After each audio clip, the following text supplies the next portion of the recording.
Hello and welcome to Inetta and Friends segment of View from the Pew. We're so glad that you joined us today. We are here with our co-host Betty Hall and Kamisha Harad and our very, very special guest, author of this great book, Abigail Did It, So Can You, Brianna Parker. God bless you and thank you for being here, Brianna. Brianna, this is I guess we can say an autobiography. Yeah. Wow. Because the book is Abigail Did It, So Can You, but she's actually Abigail. And this talks about some of her experiences. And this is what I love so about the book. It's simplistic. It has illustrations. Yes. You understand it, in a world where everything is so complicated. But we love the way that you have this book, Brianna. It's just so amazing. One part in the book is, which the entire book is so good. I mean, it doesn't take you long to read it at all, and understand what she's trying to say, the message that she's trying to bring. But this one brought me just about to tears, where Abigail is talking to an elderly lady. She wanted to give up. She didn't think her life was worth anything. She wanted to forget about her returning to school and everything, but she remembered this elderly lady talking to her. And I want you to tell us where this elderly lady came from. But first we want you to kind of give us a little background as to how this book came about. I lost my mom at 4 years old. We were in a car accident, me and my sister. Once my mom passed, my dad and mother took us in. My grandma raised us to the best of her ability till I got 15. I moved out at 15. And throughout the years of growing up, I faced a lot of things that I just didn't think that I could keep going, that it was worth living. One of the things that I faced as a child was molestation. I faced suicide at 12 due to being molested. In the black community, during those times, when stuff like that arises, it got swept under the rug. Right. Yeah, you couldn't talk about it, that kind of thing. And that was one of the cases with me. It got swept under the rug, so I felt like, well, once I had done told multiple people, that you were being abused. It was just, you'll be all right. It's gonna be okay. So one of the things, because I wanted justice, and at that time, me being 12 years old, I didn't know really what to do. Because if you turn to the one person that's supposed to protect you and they don't protect you, then it kind of leaves you, you by yourself. Right. So due to that, I tried to commit suicide. I was sent to Charleston. I did literally 3 weeks. And they sent me home after 3 weeks because I wouldn't cooperate. I wouldn't talk. 5 doctors would come in every day and surround me. They offer medicine. But I knew nothing was wrong with me. I just had to figure out why God kept me here and where He was taking me. I got sent home after those 3 weeks. I just kind of went back to being in the life of a child. Get back a routine. School. Back to your routine. I was out of school. They had so many speculations while I was out of school. And I just kind of, I said, you know what? The pain was unbearable. As an adult now, and I just recently said it, I accepted apologies that I would never hear. Wow. And that's really what pushed me. Like, you're never going to get it. It's not going to come about. And one of the things I did year before last was I asked my grandmother, because I looked up to my grandmother a lot. Right. That's the older lady. The elder lady in the book. My grandmother was a mother of 6. She dropped out of school in 6th grade. She never learned how to drive, because back then, the men took care of the home. Exactly. Yes, ma'am. And one of the things was when I dropped out in 7th grade, it had struck me to my heart. And even though, I dropped out, I was a teen mom at 15. I moved out. I didn't went back home. My grandma didn't never have to babysit or buy a pack of diapers. I worked, did what I could, little odd jobs, McDonald's, gas stations, Kmart, stuff like that. But my grandma, when I decided to wanted to go back to school, because it had hurt me to see my peers, even my sister go, graduate, walk, and I attended every graduation. Anything surrounding them, I was there. But one of the things in my heart was to give myself that if I never did anything in life, I wanted to have that moment where I could turn my tassel to the other side. Wow. My grandma going to OC Tech at night, 6 o'clock. I don't work all day. I got three kids at this point. Oh my goodness. My 10-year-old has autism. She would call me every day. And one of the things was I wanted to break that cycle. And I felt like, okay, it's on me. My grandma didn't do it. My dad and my mom graduated, but my grandma, and I guess it meant a lot because my grandma, I looked up to her growing up because she raised me. So I felt like I had to do it for me and her. She didn't get a chance to do it, and I understand some of the things that she faced. Being a mother, grandmother, now having to take on the responsibility of raising her grands. So that's the elderly lady, and she would literally call me every day. You going to school? I'm on my way to school, grandma. Right, that's right. Wow. So what brought this book about? So, the years done passed, I never really would talk about it. I never really would say much about it. I felt what I went through, but I didn't know how to express myself. I knew I loved to write, which I always had loved to write, but I just kind of would write and just took it. Right. And when I went to Tech to get my GED, and I was just having a random conversation in class, and my teacher just stopped the whole class and was like, she put me to the side after, she said, you need to write a book.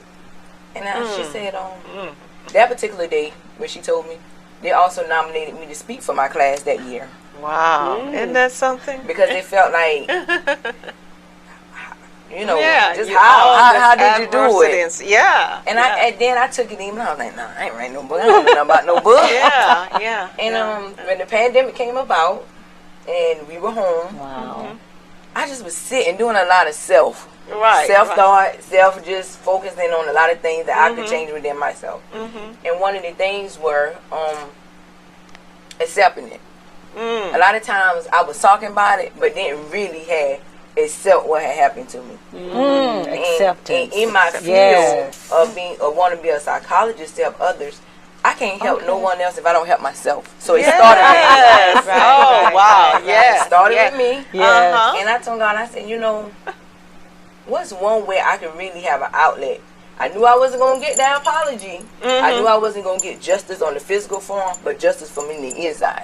Yes. I wrote the book. I said, I kind of went back and forth when I wrote it. And one of the things that I liked when I started the process of wanting to write it was I asked God, what can I call this book? I could have easily said Brianna, but he gave me Abigail out the Bible. Wow, isn't that amazing? So, and I looked up, I said, Abigail. I went to the Bible, and I was raised in the church, but I ain't knew about Abigail. Right. Yeah. She was a wife, but one of the things was she had wisdom. And when she faced life-threatening situations, she dealt with them. She dealt with it head on. And it was like she made it out, and she was loyal and beautiful. That's all right, God, you're doing something. And I can remember going to the nurse station for my knee, because I work at Mercedes-Benz. So I build vans. I do the interior. I do the batteries. I do a little bit of everything. I make the roofs, everything. And I met a young lady, not knowing who she was, a young lady named Brittany Hallman, to be exact. And she's an author. But we were just having casual conversations, sitting on the bed getting ice. Like, you need to write a book. And I said, I've always been hearing that, but I don't know about writing a book. We left the nurse station. We met again at the nurse station. She said, all right now, God, write that book. You need to write the book. And she put me to the side. She gave me all of the tools I needed to write the book. That's amazing. Wow. I love this book because of the illustrations and the simplicity of it. This is, I can see this even becoming a cartoon. Yeah. You know, Yeah. you can see that, can't you? It's just, it's so different because we get all these books and they're so, I mean, they're like that thick. Yeah. Yeah. You know, and literally they're saying the same thing over and over and over again anyway. But this is just, this is indicative of what you've been through. And it talks about how you had to forgive yourself, which is on another show we talked about inner truth. And that's something that we have to come to grips with, is you may not ever get that apology, but apologize to yourself, accept it, and then move on. And I mean, look at her today. You know, Yes, 'cause beautiful. This book you is know? my old life. I have a new life. Come on. Wow. Gosh, isn't it? Oh, goodness. You're that's living a amazing. life to just to live again. Yeah. Right? Yeah. And to That's help amazing. others. To help others too. And that's one of the biggest things when I wrote the book. I didn't want to sell it. I feel like helping others is no price on it. It can be encouragement. It can be a hug. It can be anything. And one of the things that stuck with me was my sister. I watched my sister go to school all the way up to her master's, being a single mom. Wow. And it took me 11 years to go back and get my GED. 11 Wow. years. And by doing them 11 years, God proved to me that I was delayed but wasn't denied, because I was a manager at Walmart. I had brought a house before I graduated. Come on now. Wow. And he was just like, that's just a bonus. It's a bonus. Only because of the hard work and the dedication of wanting to do better. And there's such a stigma put on single mothers. But you became a mother at 15. Yes, ma'am. And never depended upon the system or anyone to take care of your children. See, that's the thing, because you know, every time they think the system is taking care of them, you know, we got this stigma attached to and they live in the slums, and they, you know, and they wait on the government check and the food stamp. Well, here is somebody that didn't do that. Come on. Amen. You know, here is, and she is, I think that she is the majority instead of the minority. She But is. then they focus on the minority, making us think it's the majority. But she took care of her children. She went to work, worked 2 and 3 jobs to take care of her children. ma'am. Bought a house before she graduated Come from on. high school. You know? That's awesome. You know, It's amazing. Doctor, you know, one of the things is that perception. The perception as a single mom, how people perceive that you as a single mom, you're not able to take care of yourself, and the perception that you got to have a man to do it. You don't have to have a man to achieve anything in your Yes. I feel like the man is the bonus. life. There we go. Can we do There that? we go. Thank you. There we go. I There was we like, go. they are in our lives. This is not for everybody. So you have to take, like they say, you got to take the meat off the bone and eat what's for you. It's not for everybody. But when it comes to being a single mom, it may be hard at times. That's life. I don't care, husband and wife, that's life. That's still life. But That's right. I admire you. I just want to let you know how much I admire you. And as I was reading this book, it when I first picked it up and started reading it, and I looked at it, I said, this is about you, isn't it? I could tell, but one of the things I relate to it is the molestation, that dark place, because I experienced that as well. And one of the things that had stopped me from writing a book is not wanting to share that story. And so I want to know, how did you get to that place of wanting to share the story? Well, it was closure. And because of my field that I choose to go into to help others, I can't preach and tell you how to get through something if I haven't got a grip on it and handle it to be a better me for you. Okay. And I feel like a lot of people, a lot of women, kids, even men, they have been through it, and a lot of them, they don't know how to. In my words, I rose to the cause. Yes. I like that. We're going to talk about that when we come back. We're going to take a short break. Don't go anywhere. We'll be right back. She said.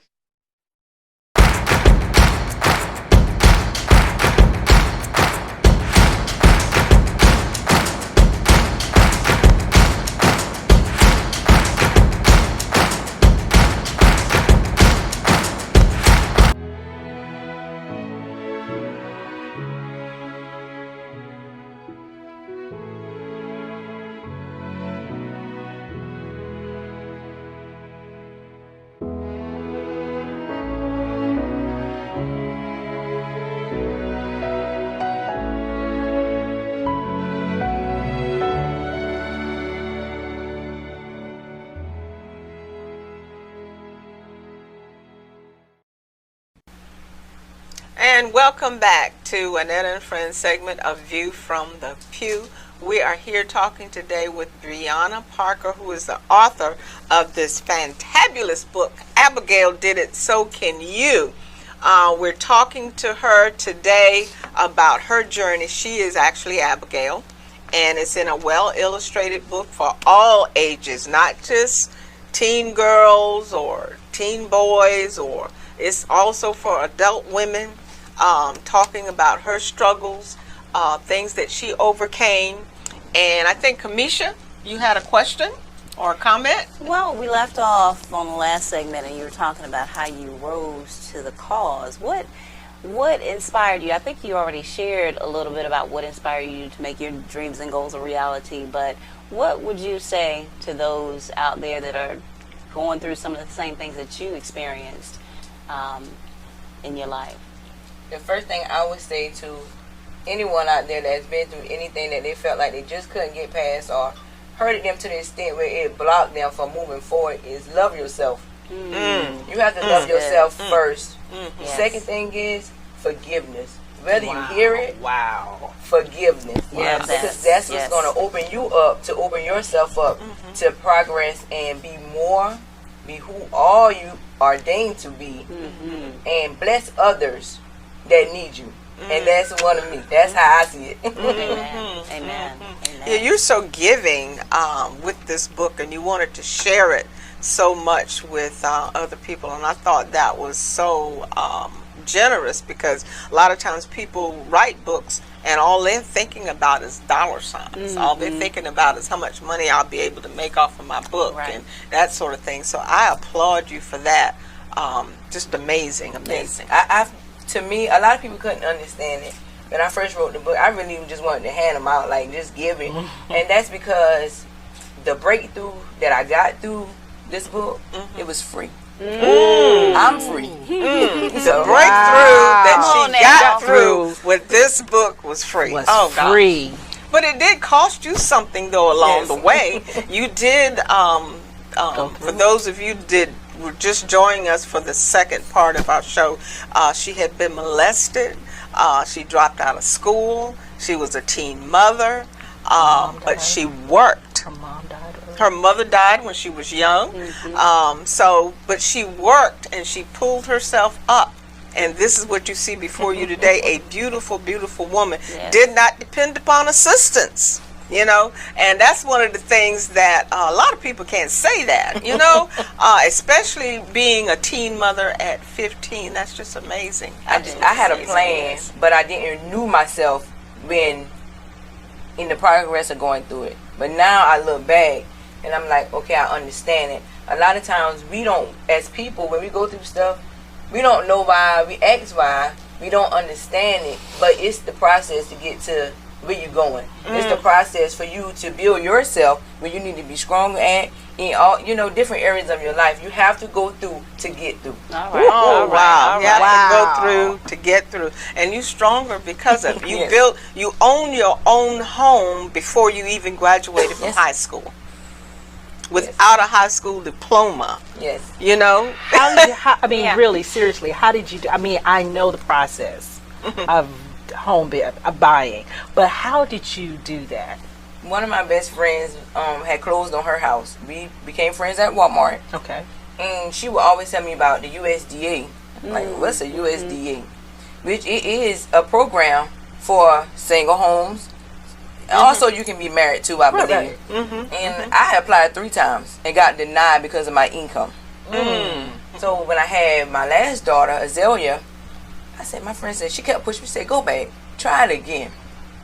And they really was going to deny me. But it was one lady that worked on my case, and she said, you make the money. So this is what I need you to do. And I did what she told me to do to be able to cover the cost so I can get approved. And that's what I did. And it was surprising because a lot of times when I got denied, it was somebody like us. That denied you. That denied me. Oh my God. I just wanted to ask the question. Oh my goodness. Wow. That is amazing. Well, That's and I hate to Because speaking from a realtor perspective, it may not have been that they wanted to deny you, but a lot of things go, play a part in making a decision to lend money, like your debt to income ratio and all of that stuff. So maybe it just wasn't the color of the skin, but just, some other could issues. Could have been. We But, always you try know, to with us, keep we balance. look at it, well, if I don't get it, tell me how I can. Right, You know, right. just don't Educate say, me. Right, educate exactly. me. Educate Just me. don't say, no, I can't have it. Right. Because You're we've been- trying. Exactly, because we've been denied. Yeah, Right. so and that's much. just a part of the culture. We've been denied so much So according much, to the right. system. So I understand why she felt, Yeah. and I understand from your Yeah. perspective. Yeah, but I yeah, understand yeah. why she felt the way she I did. definitely understand as well. But my question is now, since you have a house, are you educating others? When people ask me, I did when I first posted it, Okay. and I shared it. Okay. I shared it. I shared Beautiful. it. Beautiful. I don't mind helping the next person because that's what I want to do, to keep reaching back. Pulling the Pull next somebody person. up. And, you know, that's one thing that, that's a secret to prosperity, is that when you help someone else, that helps you. But you have to be willing to help someone else, Yep. and let it not always just be Be about about me, you. me, me, Exactly. me. You got to go, pull somebody else. No, it's no judgment zone. Yes, It's ma'am. it doesn't matter where you come from. It doesn't matter how much money you have. It doesn't matter how you look, but just help somebody along the way. Right. So I am just so proud of you. I don't know what to do, because first of all, you're a woman, and you're a black woman. You're a young black woman, and you went through all of this, but then you rose to the cause. Yes. You rose above it. Now you're the author of a book That is You know? on Amazon. on It's Amazon. on Amazon for Yes. those that want to And purchase she's going it. on a world tour. Well, not a world tour, but maybe you are. Maybe. Speak it. Go ahead. But she is going on a book tour. So amazing. If you want to know how to get in touch with her, please go to our website, and all that information will be at the end of this show. You want to get her on your talk shows. You want to get her at your at the book openings, and whatever it is that you can do to help her. We want to Yes, pull her yes, up. yes, We yes, want to blow her up. Yes. Because just she's don't not. want to talk to. She does not want to stuff her pockets. She wants to actually help somebody else. Exactly. And see, that's the thing. That's the thing. And while you're helping someone else, God is going to help you. What I actually see, as far as when I started looking at this book, I see this book in schools. I see this book in a lot of the schools, and it's teaching young children. It's like, even though it's a children's book, but because of the simplicity of it, Yes. the way you have it laid out, it talks about the process. And so I see young ladies or young men or boys that have gone through, and you don't know how to talk to them about it. This is what happens. It opens them up, Right. and then they are able to share their story. That's amazing. Because it's a lot of children, with the pandemic, I can understand why they want to get the schools open, but it's a lot of children that's going through, and we have to be there for them. That's right. That's And right. so And you are that this is poster a way. child. Yeah, she's that poster child. She really is. All kinds of adversities, but you rose above it, and look what came out Yes. of there. Out of the ashes. Look Yes. what rose up. Plenty, That's a plenty diamond. tears, plenty days. I just was like, you have words that latch, and that's another thing that I had to learn, because in the process, I've had words that attached to me, and I didn't let them latch to me. Ooh, Ooh, I like that. they were attached, I felt but they that. didn't last. Lacked. That's powerful. That is That's powerful. a T-shirt. Yes, yes. That's your they T-shirt. attached to me, but they didn't latch to me. Yeah. I actually have recently wrote a poem that got submitted this week to South Carolina State University for Black History, and it is called I Am. Beautiful, beautiful. That's Your amazing. story keeps getting Yes, richer and richer yes, and richer. yes, She's yes. just Greater, evolving right in greater, front of us. Greater is coming. Greater. Greater is Yes. coming to And you. even after this book, once I finish school and graduate, one of the things a lot of people, they be laughing I'm not going to work behind a desk. I'm not going to work in the office where it's walls. I want to be a psychologist where if you're on top of that bridge, 911 saying, Miss Parker, we need you. I'm coming. I want to be where if you want going out the road and you get out work and you need somebody to talk to, I would talk to you to sun up to sundown. I want to be a psychologist that don't have a 9 to 5. Why? Because it's not just a job for me. This is my calling. That's a calling. That's a calling. That's a calling. God saved my life, and I owe it to Him. And I feel like my life was a plan. It's a plan that I didn't understand, but He had already had written. And now He needs me to Jeremiah 1 and 5 before the womb. and now He needs me Lord. to show them that I'm real. You're real. This is a young lady that did not sit down and wait for the system to help her or anybody else to help her. Think about it. She has a child has autism, and she's in her 3rd year getting her degree in psychology. This is just an amazing, amazing girl. So many other people would just give up, but she didn't. She's still here, and she's still denied. Delayed but not denied. And there's somebody out there that can help you even more, and we want them to reach out to you as well. You have been watching View from the Pew. This is Inetta, Betty, and Kamisha, and our special guest Brianna. May God always keep you in His protection, and we'll see you next time on View from the Pew.